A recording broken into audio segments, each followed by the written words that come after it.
I'm trying to get the 340 to work right. It just doesn't work good when it's hot. When it's cold or cool air, it seems to be pretty good.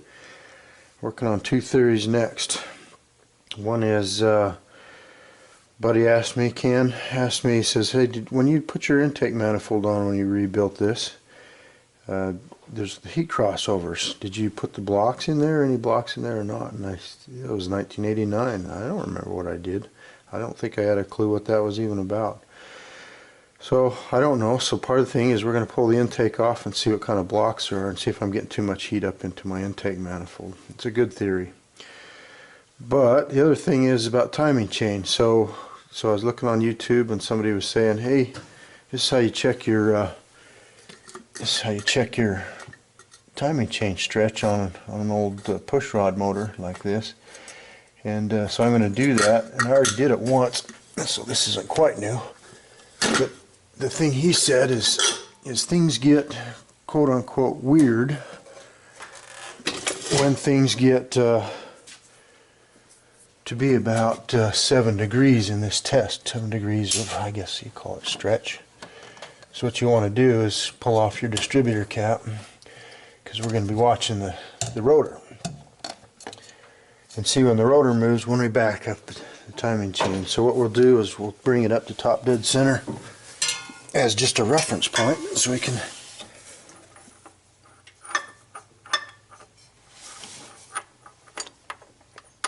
probably should get a ratchet. I probably need to take it out of gear too.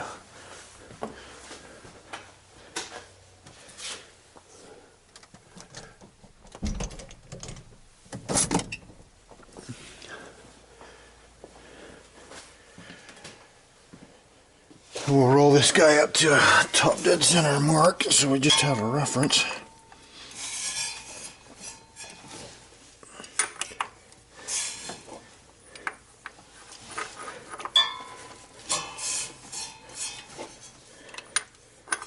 Probably just grab the fan to get this done faster.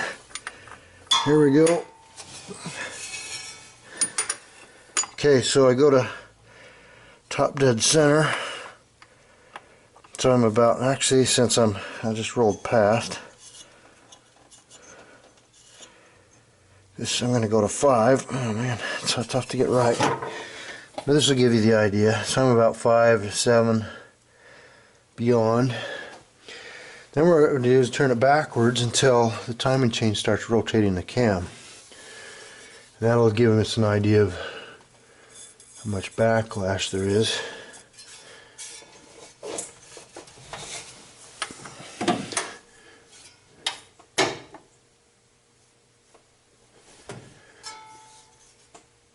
Right there. And look down here,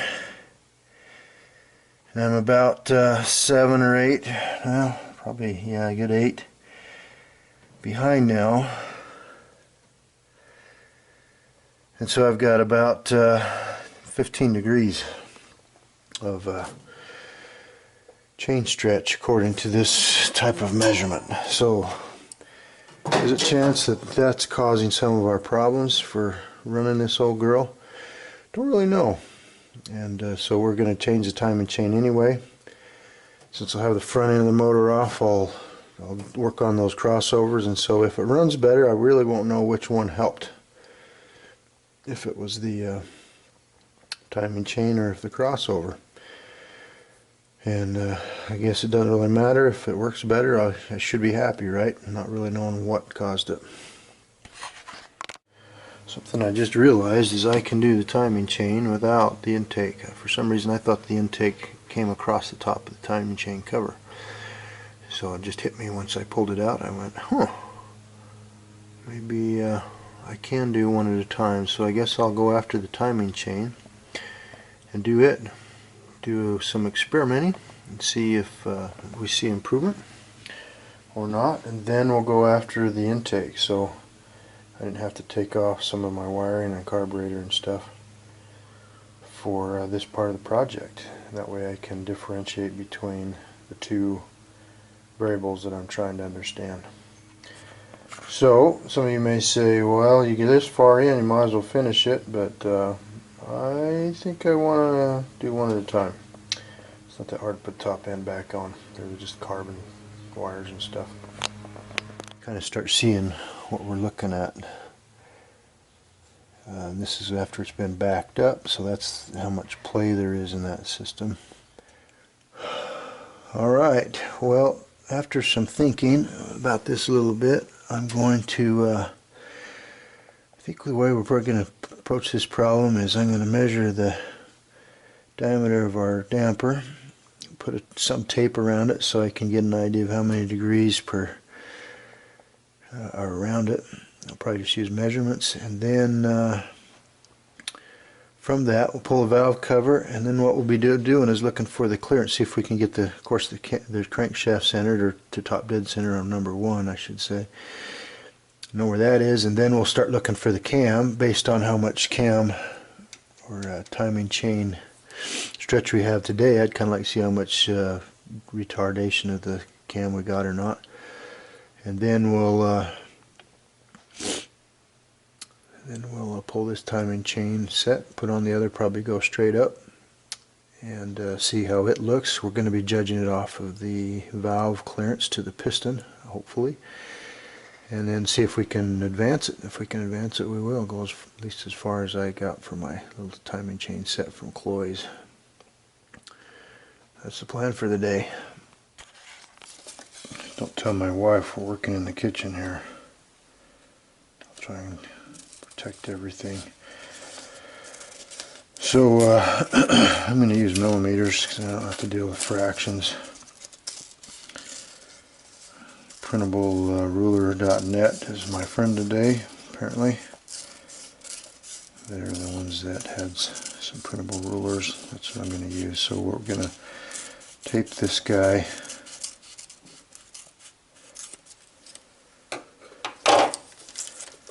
around the circumference of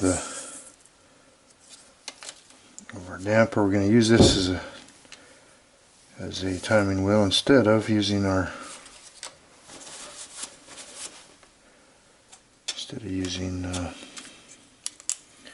degree wheel, because then I can take it on and off easier. I'm going to want it in the orientation I can read it. So I'm going to get it close to my top dead center, somewhere in the middle. I don't have a big enough printer to do the whole thing. It's kind of funny when I'm the printer guy, right? I don't have what I need. It's kind of funny. Hopefully this will stick on here. Everything's greasy.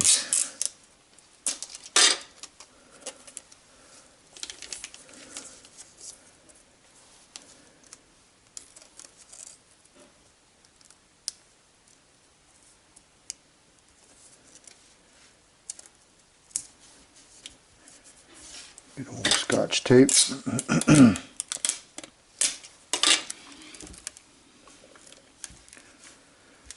Covered up my mark, didn't I? There it is. So I should be somewhere around here, should be where I'm going to target. Yeah, right. Oh. Just ruined my marks. It'll work. So just to kind of show you some of the math that's on my mind.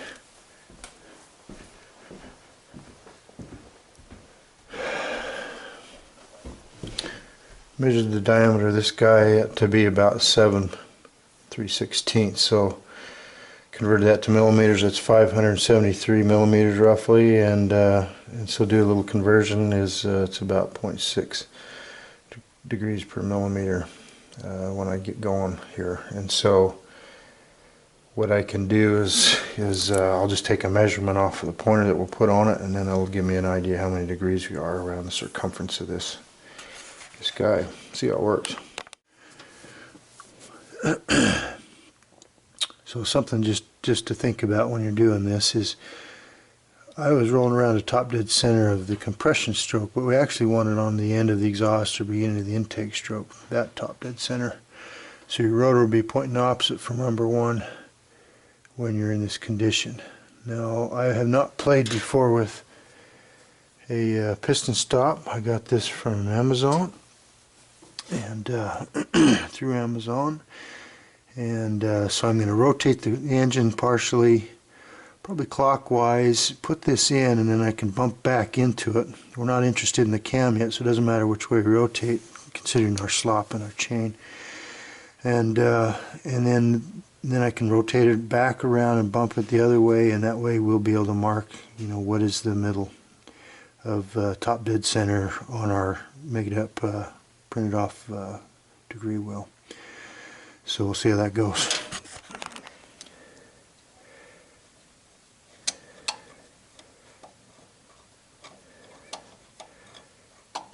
Make anybody nervous trying to screw in something that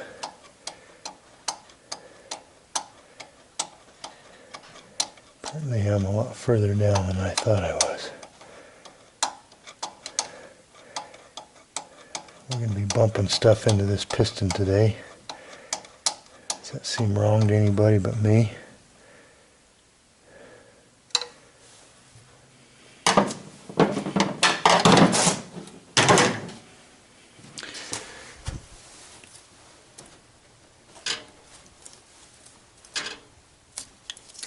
Well, there goes my degree wheel. Guess we'll be doing this again. Okay. Okay, I didn't show it, but I put in the stop. I put this close to top dead center based on my valves. There's right in between where they were opening and closing, because I don't have a timing mark anymore. Then I put in the piston stop and just screwed in the dit so I could touch it. And so I knew I was close to top dead center because I didn't know where I was. And I rotated this about 36 degrees, and then turned in the adjuster on the stop again. So now what I'm going to do is rotate the engine around. I'm trying to go real careful. I'm not going to bump hard into that stop. And we'll see where the mark is. It should be, you know, somewhere in here, I would think, if I'm thinking right, to where we would come around to hit the piston stop on the other side. I'm going to try and get this to turn. I guess it's not going to. I'd rather not do this in this fashion because I don't have a whole lot of control. You can see how far I'm going. Okay, I just hit it. Okay, so I'm at 21, 25, excuse me, 210, 215, 16, 17, 217. So I'll have to do the math on that. Okay, so 360 was my one stop, 217 was my other one based on my made up degree wheel. So this is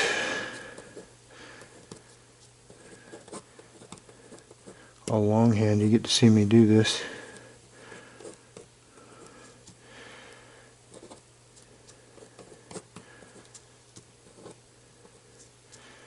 So we're at 288. Is in theory where. So we're going to go back to 288. Is in theory our.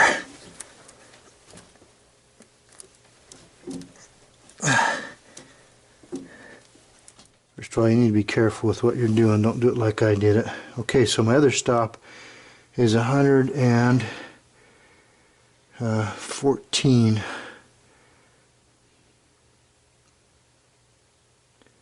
probably 113. So let's do that again. So 113 is my other stop. It's not 360. 113. So 113 plus 217. 30, 30, 200, 330 is what?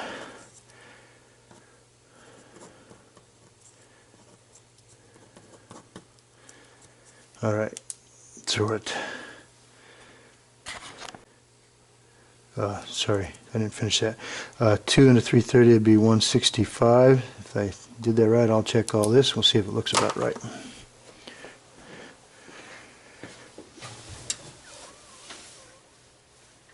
So that should be about right in here, so we'll go back the other way.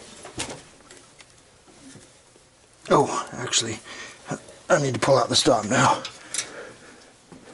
because we'll be running into it.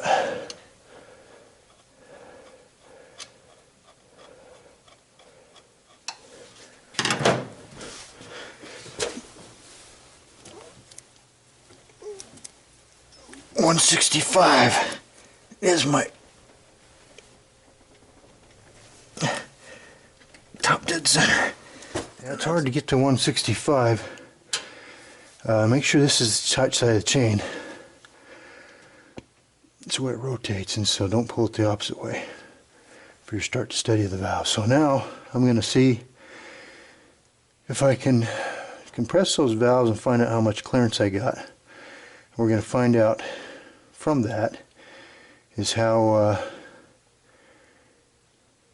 much valve clearance we have, and then maybe what I'll do is try and get them both lined up so I can see how much retarded the timing is right now. So here's the dilemma I have. If I had my intake off, I'd just go do it the way the others have talked about doing it. Power Nation guys were showing, they must not have valve springs on, but they were just showing when they'd go rock the rocker arms and push into the piston with the valve and see how much clearance they had to the valve. So I can put a dial indicator on my two rockers, or actually the head of the retainer, and then that way I can judge top dead center, or the middle of the cam I should say, where the two overlaps occur, the peak of the overlap. But I really want to rock those rocker arms and see what's going on there, and so I don't have a good way of doing that. That's the dilemma I'm stuck with right now. Is I'd love to be able to put a tool on there and just go thunk, thunk, thunk. Anybody got a thunker? While I'm staring at this, I was thinking about trying to indicate off of the valve retainer washers, but that's what I'm going to do anyway. But well, it should be that as long as the heads, I mean this isn't perfect, but as long as the heads were, the valves were set at a certain depth of the head correctly to get the springs at the right height, then those are big ifs, but that's not much different than looking at the lifters down inside. So I should be able to just go square across those guys to find out when they're both equally depressed. And if I know that, then I know about where it is. And right now I'm not worrying about ultimately, you know, perfection. I just want to get an idea how retarded it is. So right now I'm at top dead center, and I'll be looking to see if I'm square across on those two. If one of them is more open than the other, which I can see that the intake is, that's indicating that I'm indicates that I'm retarded or advanced. I'll think about that.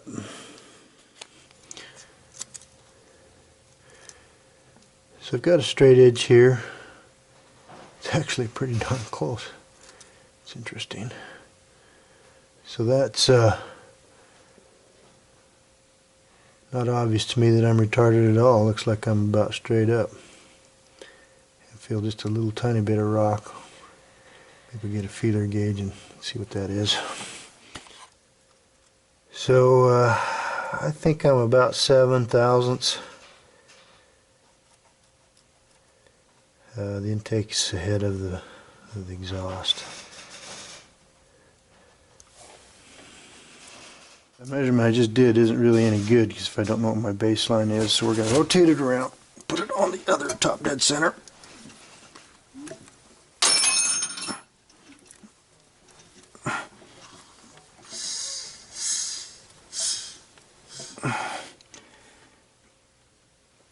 Oops.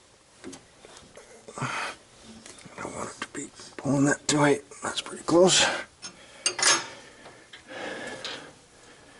I'll make that measurement again. See how flat we are. Oh, actually it's pretty good. So they do line up flat. When they're there, you have to remember though, my measurements are no good with the, I don't know, I assume these are about a 1.5 to 1 ratio rockers. And so my degrees are not going to be quite right. So I need to rotate this around now until I can get to where those guys fall out of being flat while they come around through the, when they're flat on the way down, so they're not rocking. That'll give me an idea on the degree wheel what where my center line of the cam is. That's going to be tricky to do. So I think it was lying to me, so I'm at about 9.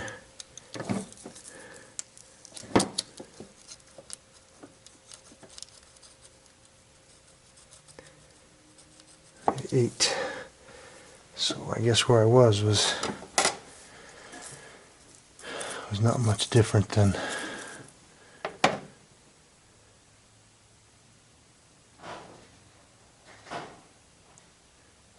I think I was really darn close to having the center of the cam. That's what I think I have. So this cam was not retarded at all. Does that surprise anybody but me? With that much chain stretch, do you think that much chain stretch was from the factory or from that factory chain? If that's the case, my cam timing was fine. It doesn't explain why I have no vacuum. So, anyway, keep thinking. Exhaust valve is open. Exhaust valve is closing. There goes my intake.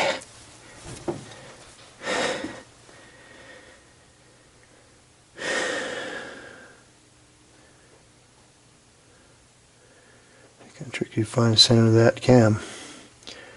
Not sure the best way to do it from here.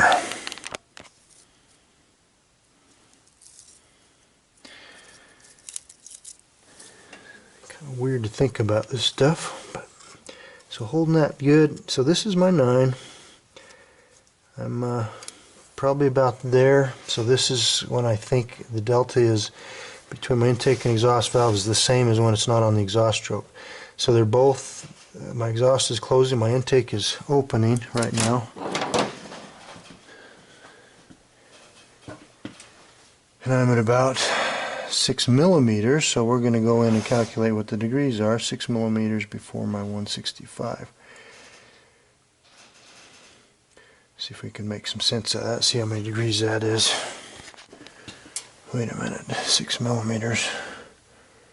You're on drug, so I'm 11 millimeters.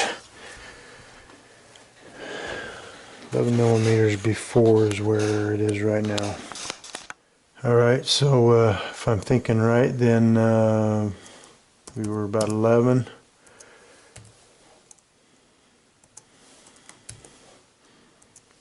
It's about 7 degrees.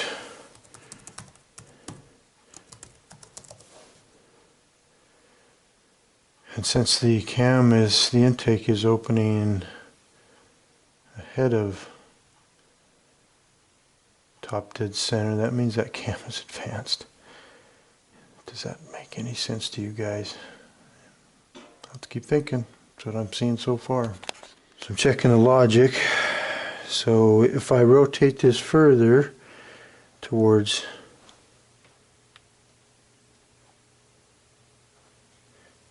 top dead center, then my intake valve should open and I should see a bigger gap here.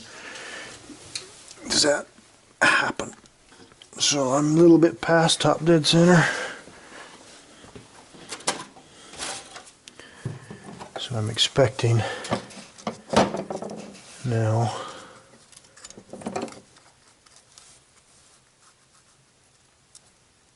oh no, my gap is getting smaller.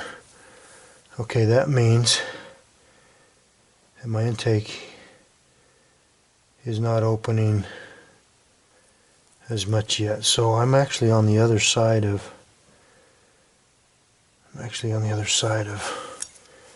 my cam, my overlap. Okay, so let's see what we got here.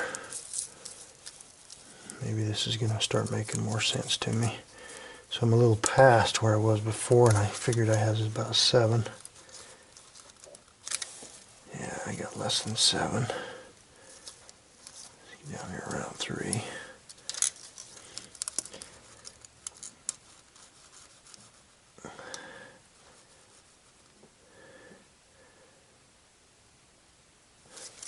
3.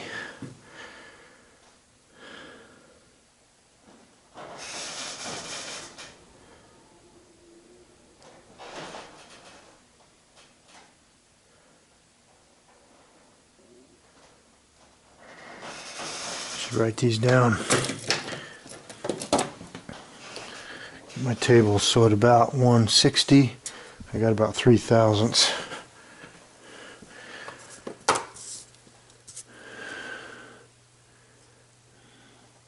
So at compression, I've got 9 thousandths. So that's the difference in my valves.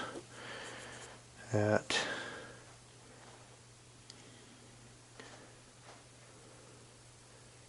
what was my number? So at 160, 160 millimeters. That's where I'm at right now. I'm at about 3. I'll recheck that number. And at top dead center, I thought I was about 7. That's what I had before.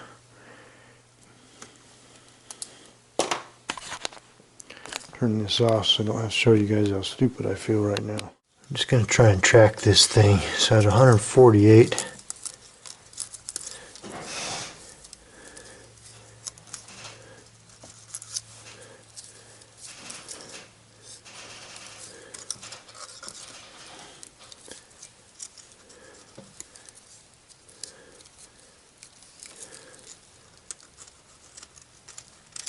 and we're still at about 7.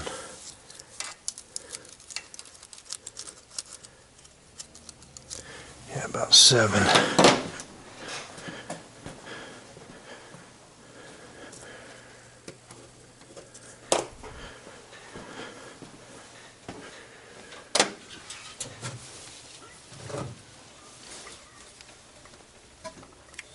$130.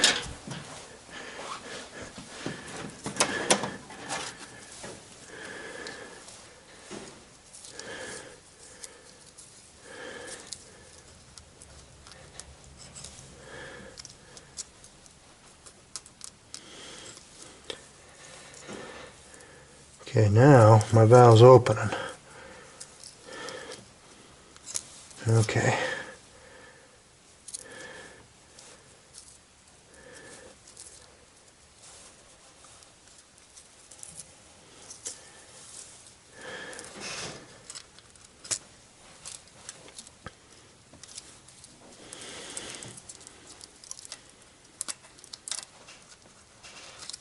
About 12.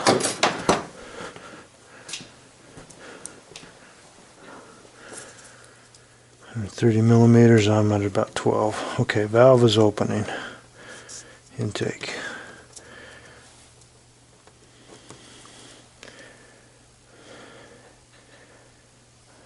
So I'm going to go redo these because anywhere from 165 to 148 is... How can I be clear down to 3 though?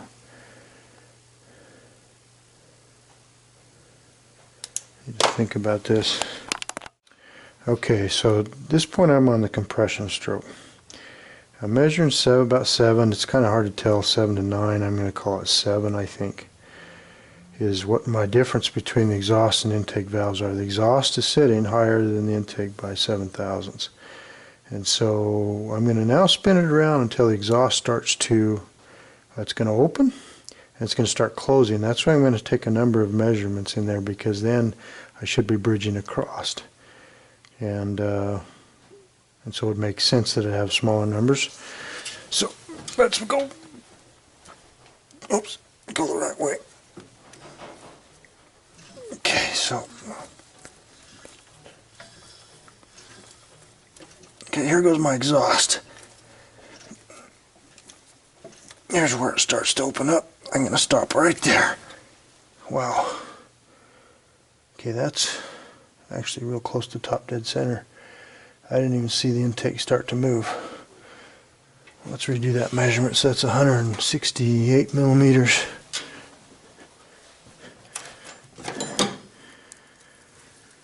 My exhaust is still closing.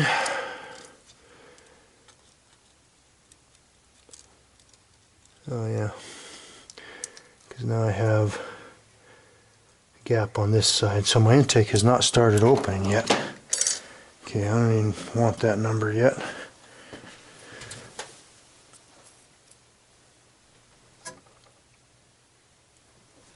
There goes my intake. Man, those don't have much overlap, do they?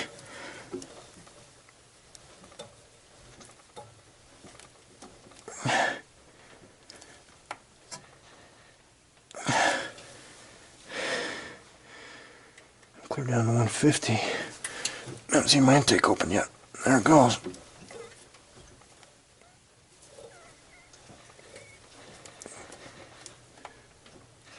Okay.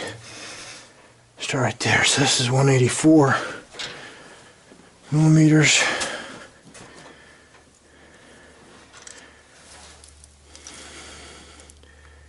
And my exhaust is still higher than my intake. I guess I'll get a number.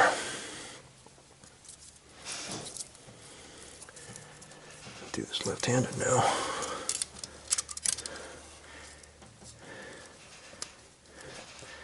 More than 14. More than 24.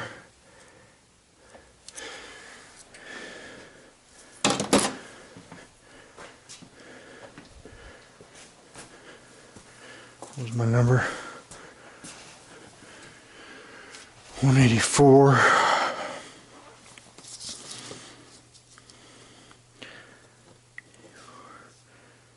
Negative 24 plus.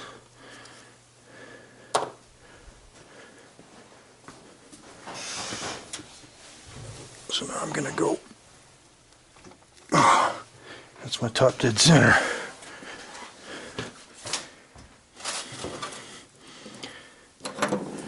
Do this one again.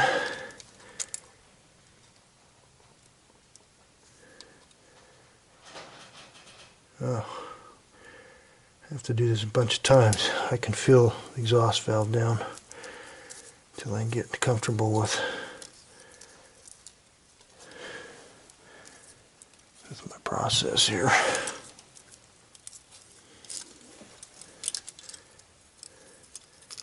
Yeah, so there's two.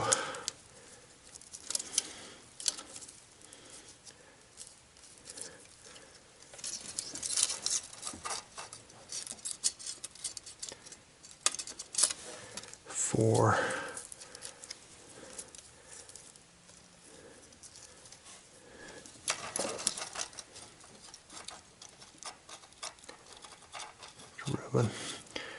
Seven.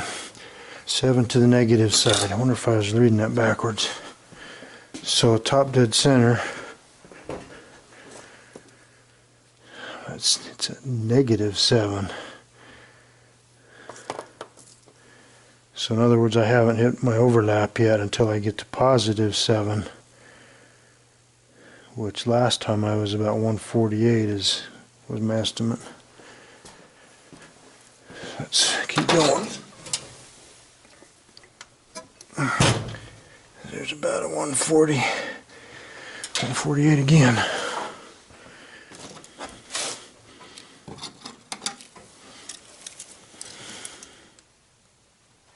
Yep, now my exhaust is definitely, or intake is below my exhaust. So I've crossed over. I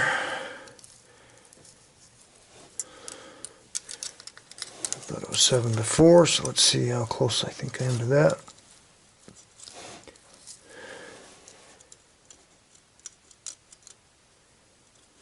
Just dragging, so I'll call it 8 this time.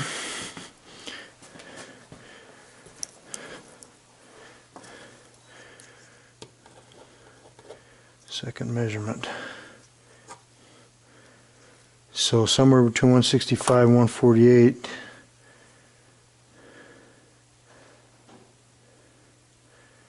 And it's probably real close to 150 because I was still negative 165. So let's go back and get some more numbers between those two if we can.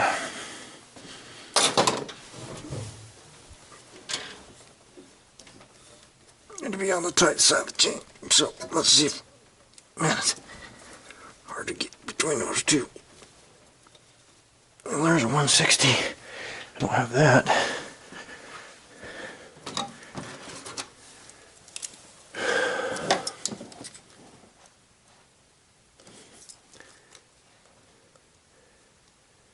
Exhaust valve is low. Not by very much. Let's try about a 2.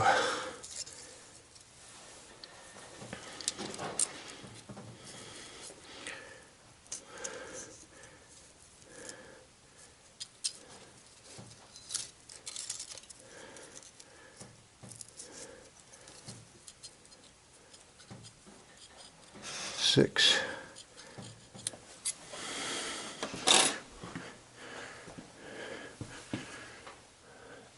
160 millimeters.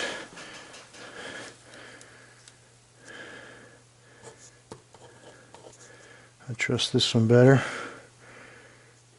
Getting better at this process. And that's a negative. Throw that out. So 165 is -7, and then it's 6. If I can get a 155 number, that's probably what I'd be targeting.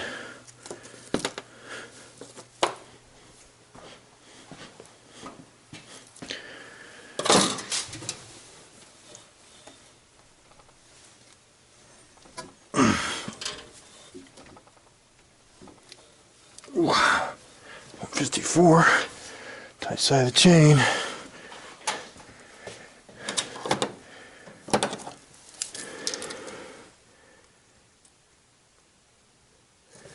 Okay, exhaust valve's a little low.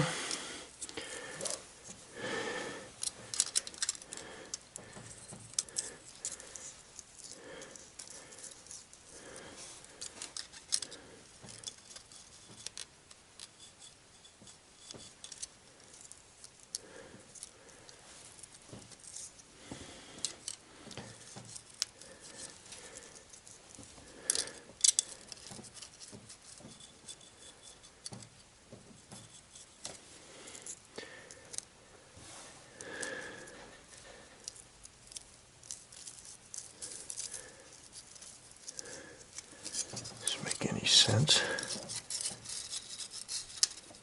7, maybe 6. Let's go with 6.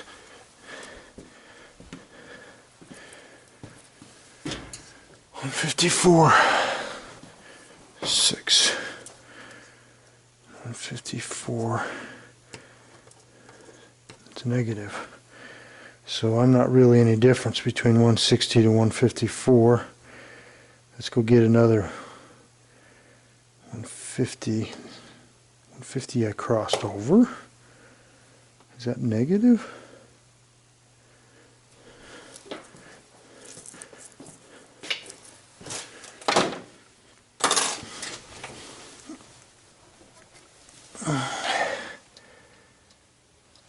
And 46.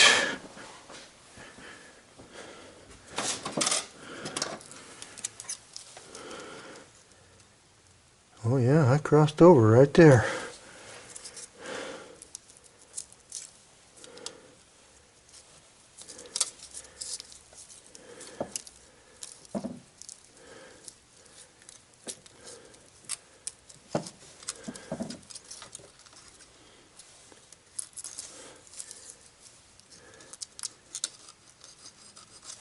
That's pretty good.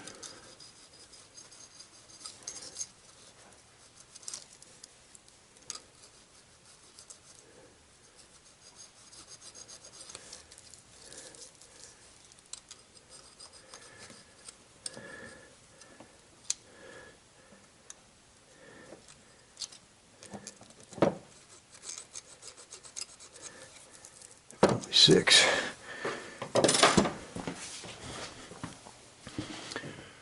140, well, maybe that's 147. That's 6. 147, I'm at 6, which may not be that far off from there.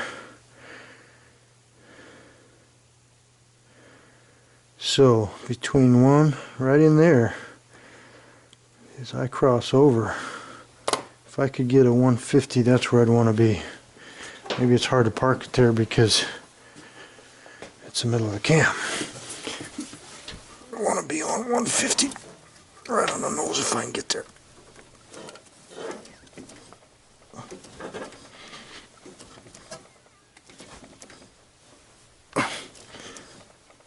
Well, that was pretty close. Oh, 152 or 3.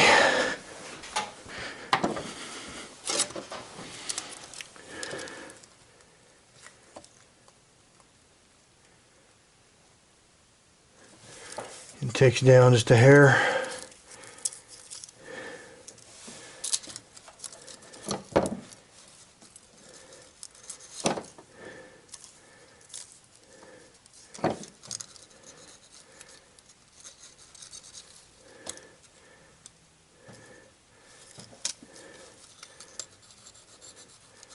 Yeah, 3's tight. We got a 2.5 in here. Yeah, we'll call it 3.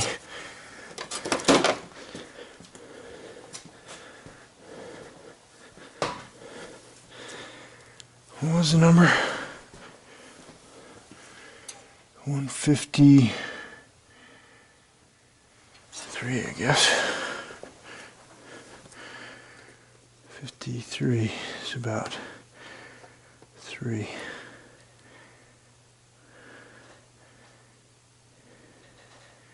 I had 154 as negative.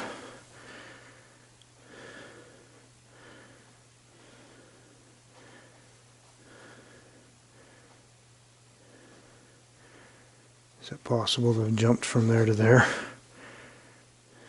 That could be where the transition is.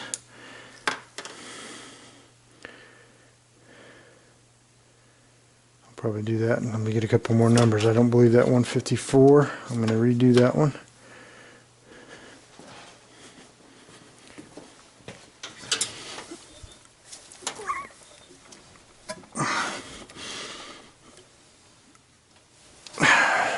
Same number, 153-ish. Take another look.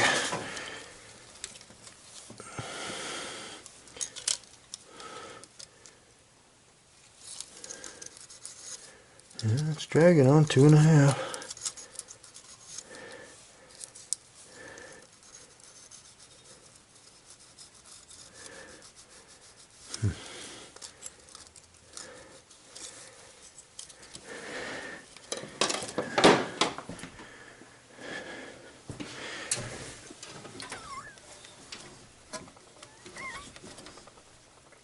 There's 155.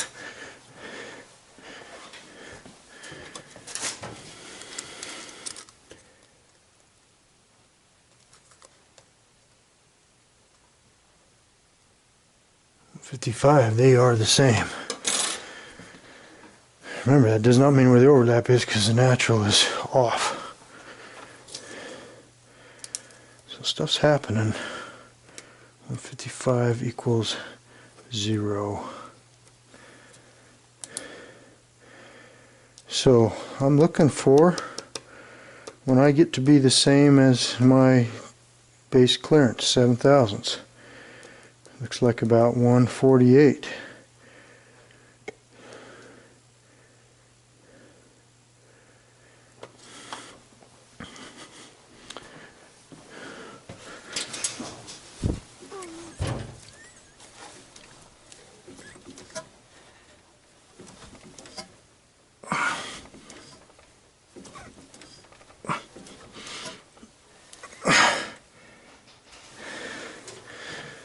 About as good to 148 as I'm going to get.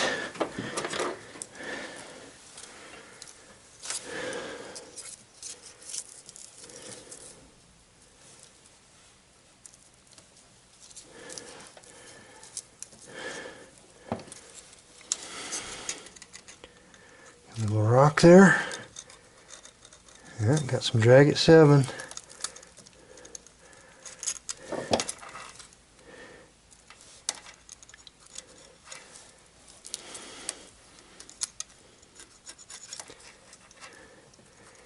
It's tight. I think 148 is our number.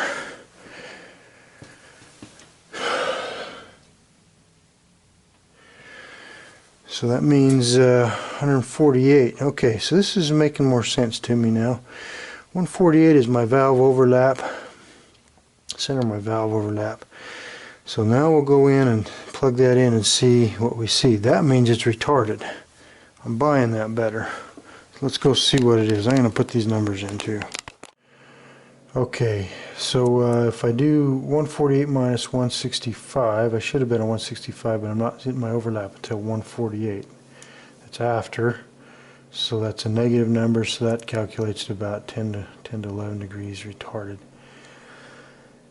I think I'm buying that, actually. Now,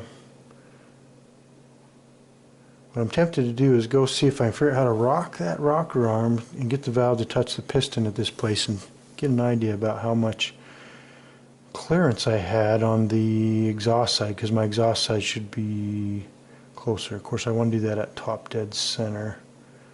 Maybe I won't mess with that, but that's kind of a teaser on my mind, just kind of characterize what I think I'm seeing.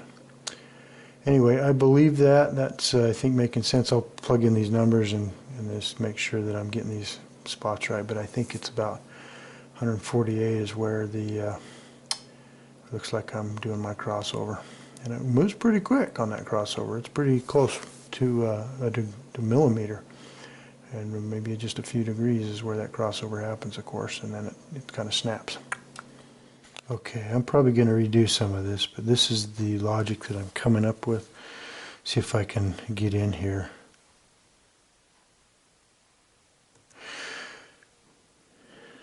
When I have a negative number, that means the intake valve, the exhaust valve, is lower or more opened than the intake valve.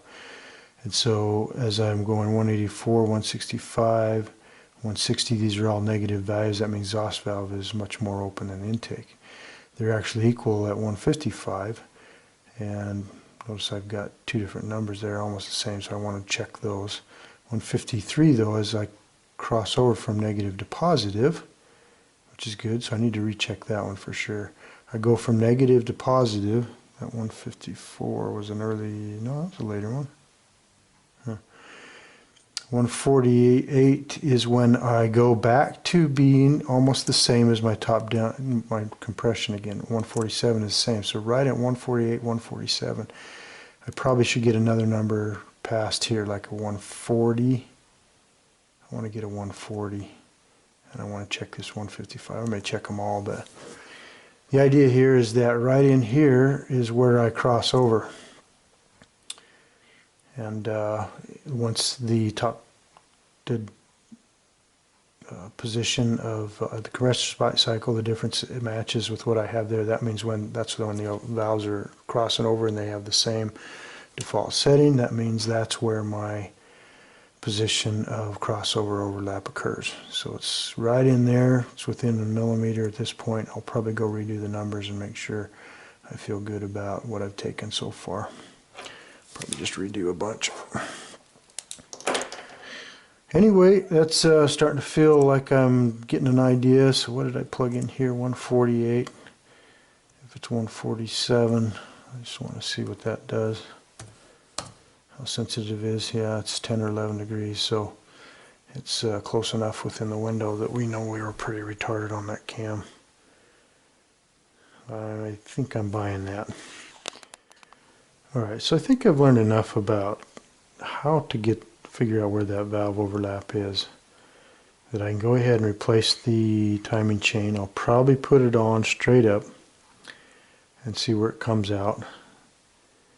And then the only way I can know if I can advance it beyond straight up, or when I say straight up, I'm going to just go with the 0 dots and what it says straight up. See where the cam says it comes out. With this much overlap, that either means the chain is stretched quite a bit, or the marks are not very good, and it's always been bad. And so we'll see where it is straight up, and then I'll probably use the same process and try and do a little bit better more accurate job now that I think I know how I want to do it, can do it. And then if I can advance it, the only way I'll know if I can advance it is if I can dip that valve down, and so I'll probably in that straight up position to try and rock that valve down with the dial indicator on there and see how much clearance I have to the valve, and then try and keep 100 thousandths away from it.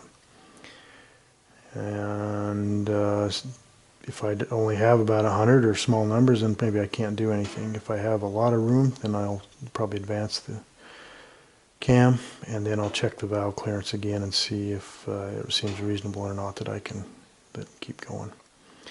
My timing chain set only has a +2 degrees, and so that actually seems really small to me now that I look at these numbers. If I had a cam that was really pushing the limits on my stroke, I'd probably been hitting it with that much valve stretch. So I'm guessing, or that much mistiming, and so I'm going to guess I got room to advance it way more than I have my capability of in my new timing chain set. We'll see. One of the questions I have is, this is a 68 340, and every one of the YouTubes I've seen is a later small block LA motor, and they all have, I don't know what it looks like, but they got a little drip pointer thing that's, I think, squirting oil, allowing oil to drip down on the timing chain. Mine didn't have that, and so it's making me nervous. It's like, is that why my chain is looking so bad? I mean, I'd do nothing but baby this car, and it's been built since 1989, so I don't know why it would be stretched. But aside from that, is there supposed to be an oiler on here? So I need to do a little looking around. So I ordered a, near as I could tell, the little oil guide is something maybe some of these earlier engines didn't come with, the later ones did. So I don't know what's correct, but what I do think would be a good idea is having a chain tensioner. And so the 3.9 liter engines had one that you could get, and I'm hearing rattle that some people like putting them on any of these engines, so I ordered one. It won't be here till tomorrow, so in the interim what I can do is just partially put on the timing chain set, and we can figure out if we're going to advance it or not and get that part of it figured out anyway. So here we go again.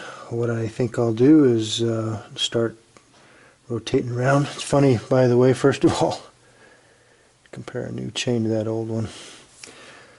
Rotate them around, and what I'll start doing is trying to record at some angles approaching top dead center and post top dead center, and get back to where the valves start opening, get to the cam overlap, center of the overlap, and then I'll maybe see if I can figure out how to get those springs compressed, open the valve and run it into the piston, so I can see how much clearance we have. It's the only way I can figure out how much advance, if we can go the 2 degrees of an extra advance. My gut says 2 degrees is nothing, and just do it, but we better check.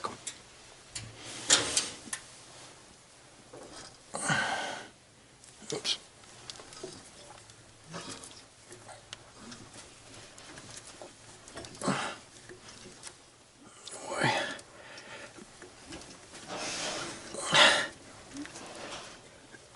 Okay, so somewhere around here I should be getting close.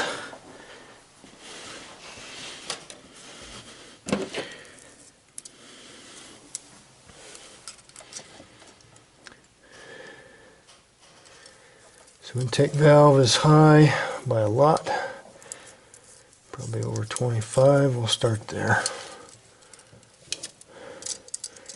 Yep. Need my paper.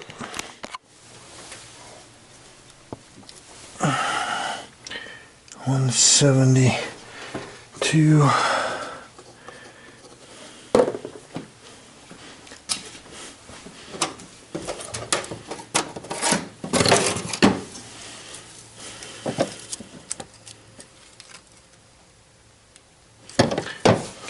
Exhaust is high.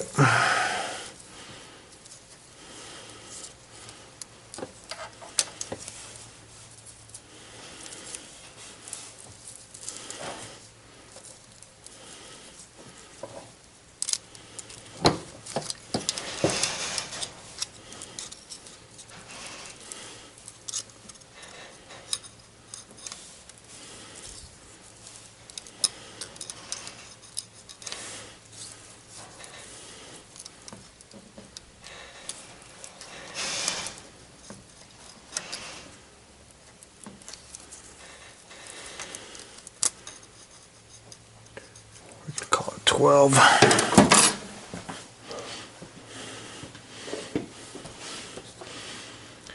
And that's positive.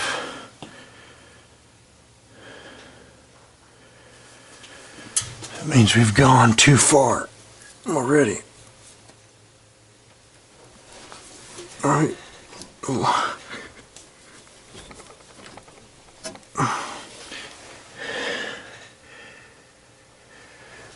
151.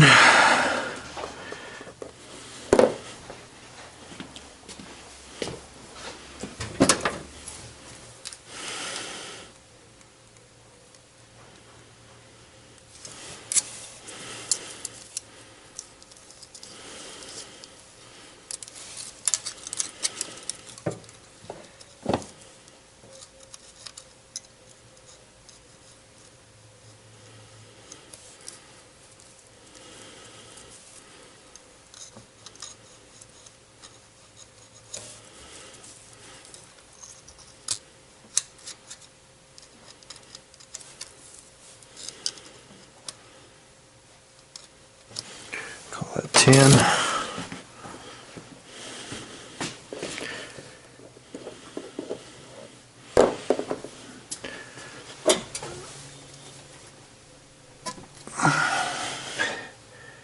And 133.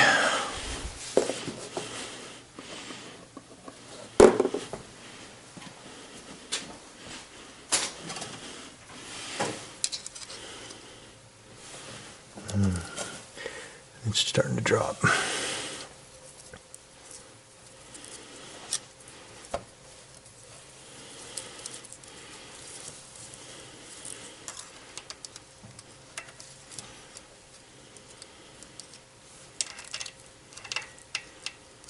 It's over 20. Close enough.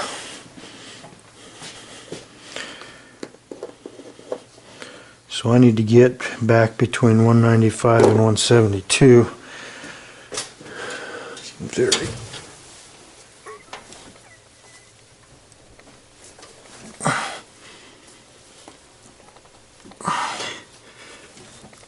Looks like that's going to be hard to get.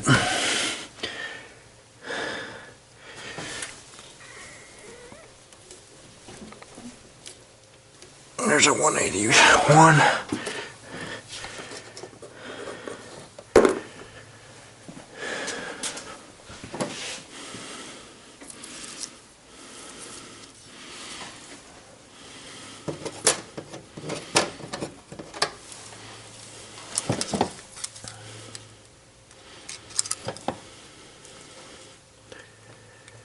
Okay, that's negative.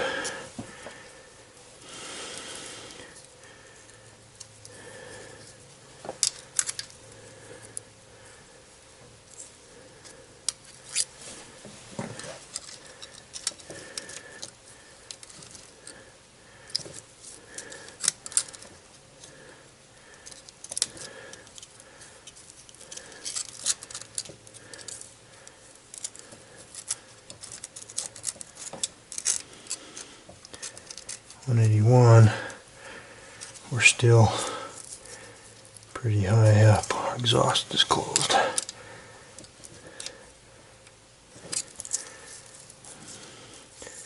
Get a number, 17 and 16.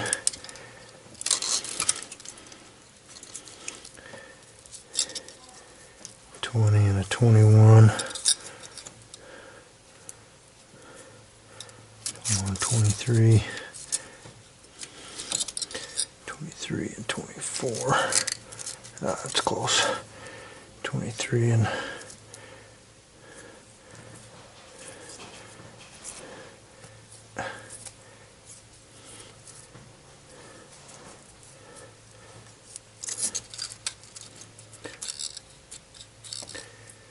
22 and a 23. Does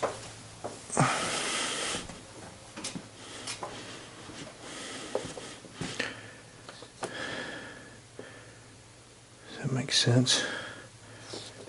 Well, I knew it was small. 45.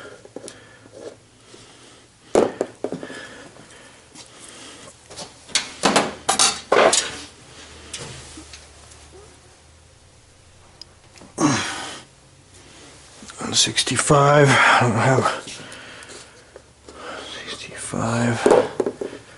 That should be top dead center on the motor.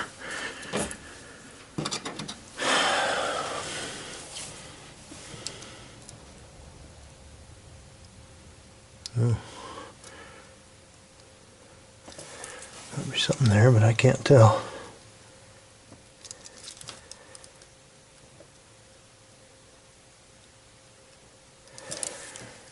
It's negative.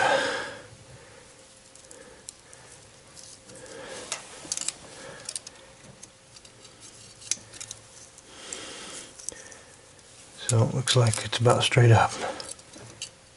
Let's get close.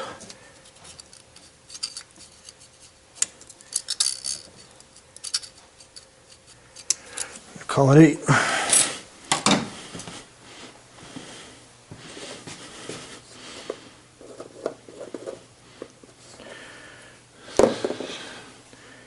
So that's probably good enough for now. That means that when I'm straight up on my timing set, the cam, everything else looks like it's pretty close to straight up. So I think what I want to do is see if I can rock that intake valve and see how much clearance we got, see if we got some room to play. That's actually more like 166.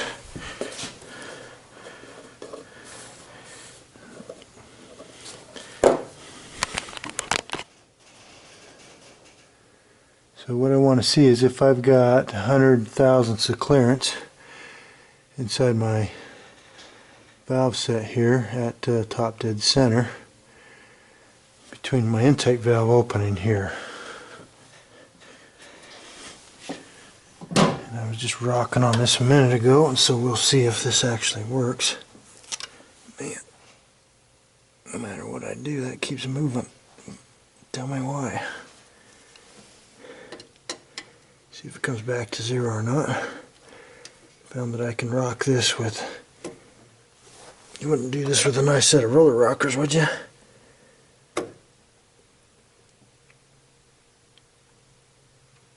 Oh, and I got tons of room.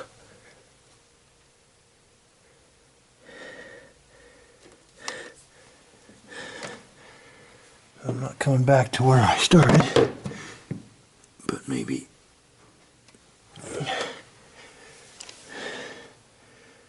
I don't care because I got tons of room. It looks like. Try this again.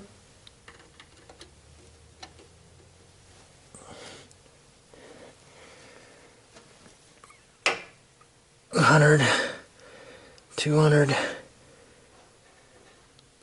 and I max my indicator out.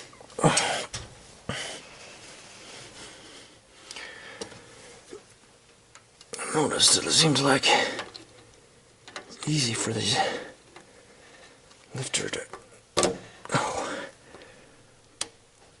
fall out of its track. So I think that's enough for me to tell me that I got room to go and advance it. Back to where I was.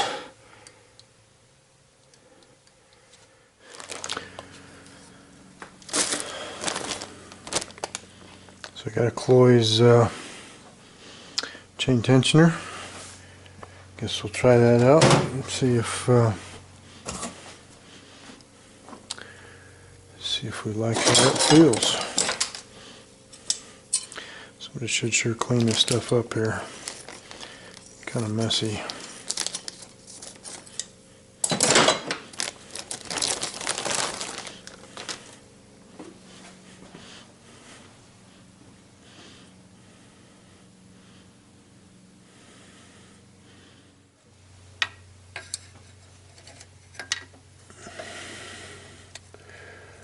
Looks like I might have to lose my wire. No, not yet.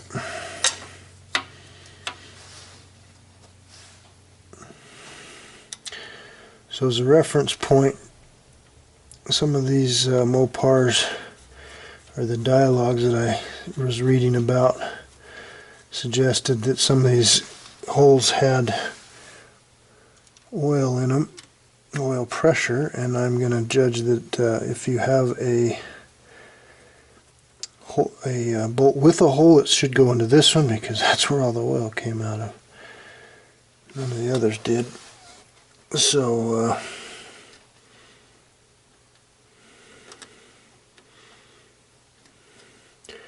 my setup does not have a bolt with a hole in it. So I think that means I'm going to have oil coming out through the valley up here and then dripping down onto here. That's what I hope.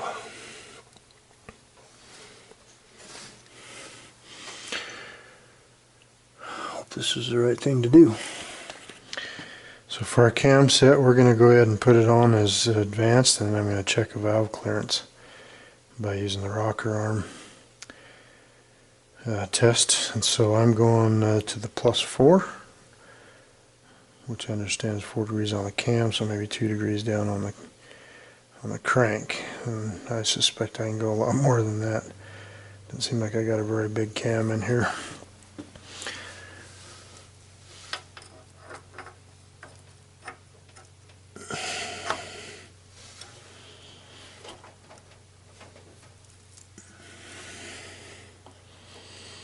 That means I'm going to have to rotate things to get it to come around. Okay, so that was a pain getting this guy on, by the way. So I actually put the clip to the outside to give me a little more room, and then once you get it started, then you kind of fight it on. But I use the balancer, harmonic balancer, to be my wrench and drive it on. You can see how hard that's pushing. That's kind of funny, because if you put this on, the chain on without this on there, it feels tight. So it's really pulling on that chain. Pretty interesting. So I hope I like it. It's going to sure tighten that chain up, I'll tell you that. I went ahead and put 2 degrees on it, and you know, I'm not being very careful here, but I just spun it through when I was tightening up, trying to get this guy to seat. I don't have any interference, clearly, and then what I did is I just rocked the rocker arm and measured how much clearance I had, and I had, you know, I was chasing over 200,000, so I'm going to call this probably okay. I probably need a brass drift, so I can see I'm not completely seated up here against the crank, and I can't tighten it up anymore here, and so I'm going to have to, I think, tap this on the rest of the way. Today I've got the carpet back together in the water system. I think we'll see if it'll just fire at all. The timing ought to be pretty advanced. We'll see if she'll fire up anyway, and then we'll work on timing and getting water in it. Be good to hear it run, maybe.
lifter noise. Hopefully that'll clean up here.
See where that water's coming from. It is from that bolt, so I guess we'll get that to work a little better. I think I left this last that I was leaking water, had lifter noises. Our lifter noises quieted up, so hopefully they're better. I was leaking water out from under that bolt, so I pulled it out and let it dry and sealed it up. Hopefully it's not leaking. I don't have any water in it yet. I think I'm going to consider going ahead and putting some timing and checking the timing on it, and then we'll push it out and start it. But I did want to show you something. It's just kind of a cool perspective when you start this guy, these old cars. And it's all about watching the hood and the engine and the dash.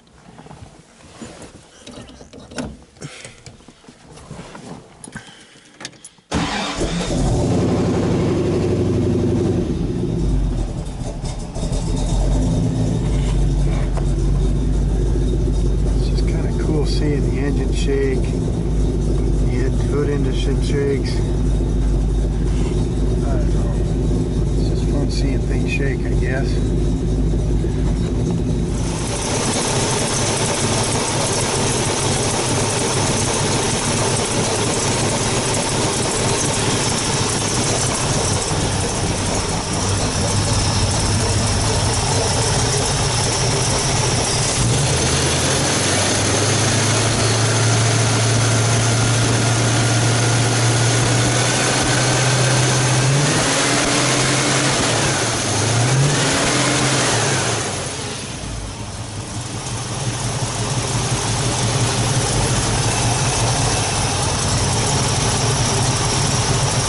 Leave it there for now.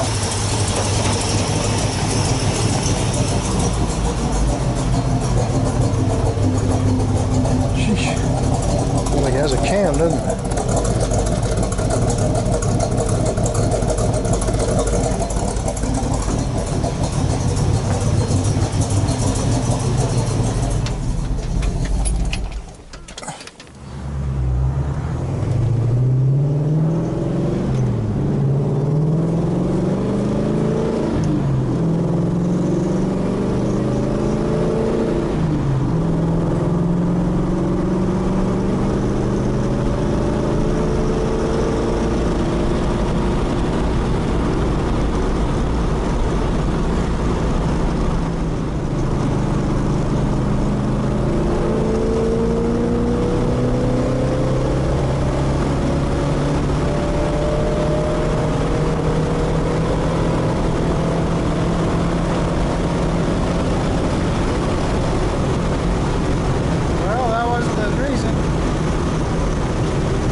Surging.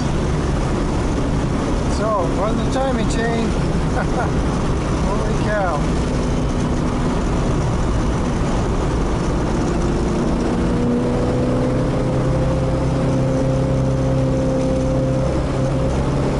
Knox is even worse. Look at that.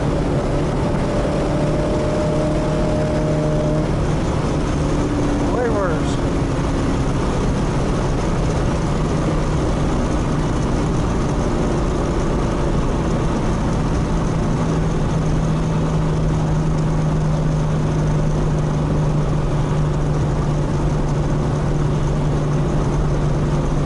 variable here really is that it's getting pretty warm.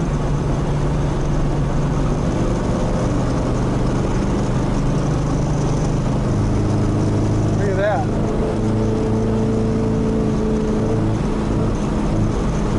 Oh. I wonder if I'm out of gas. I can't remember where this shuts off at, but I might be.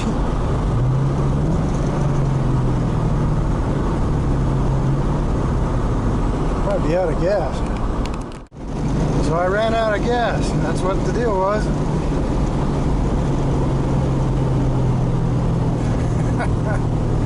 Oh dear.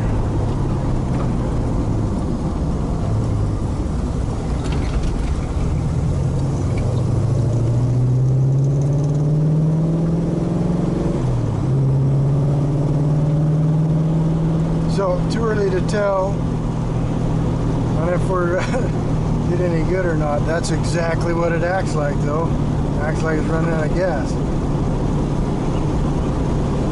Well, I've never been down on this road, I don't think.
So I didn't record it, but a guy named Dana down there is, I just turned the corner, he told him I just ran out of gas and he just gave me some gas. That's pretty cool of people, isn't it?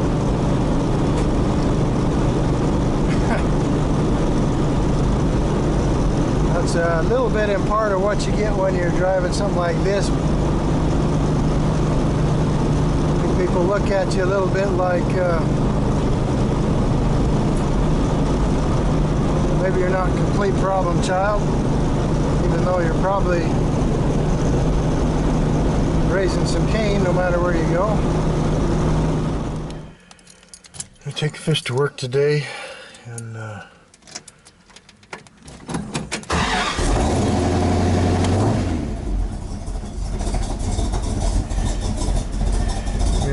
put the vacuum gauge on it here and see what that looks like.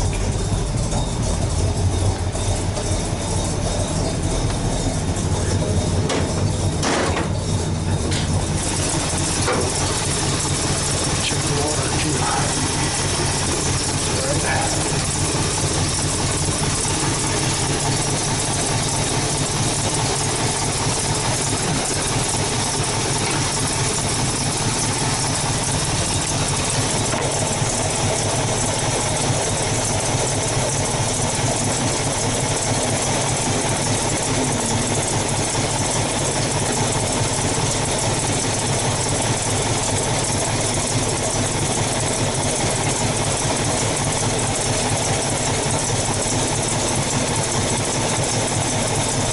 Vacuum at all.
Let me tell you where I'm at. So I've been driving a little bit, and it runs decent when you're just moving and keeping on going. And as soon as you stop at a stoplight, it's a hot day yesterday, 87 degrees, and it sits there and idles, and you go to take off and she's bad again. And so I think what that means, and I'm coming back to what my friend Ken Smith told me, is that I might be getting a lot too much heat coming up through my crossovers into the intake manifold and making the gas hot. I mean, I guess I don't know from there what that means, but I guess it's time to pull the intake.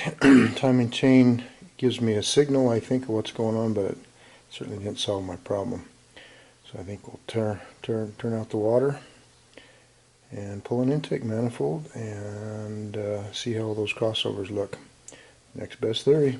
We're sure learning a lot of things that is not the problem. Maybe one thing to do before I pull start working on this intake is I'll check that vacuum. So thinking about it, talking about it, is probably I was in a ported vacuum port for the distributor, and that's why I was getting the signatures I was.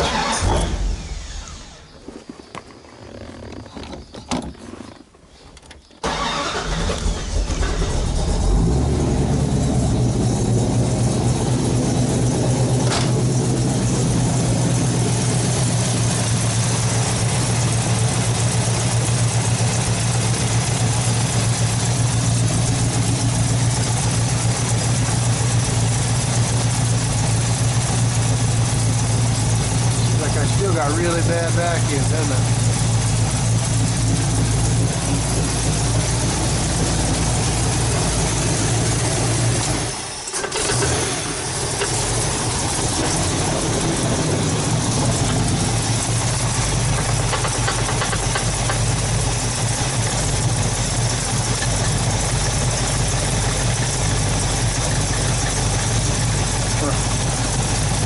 What do you make of that? Number 2.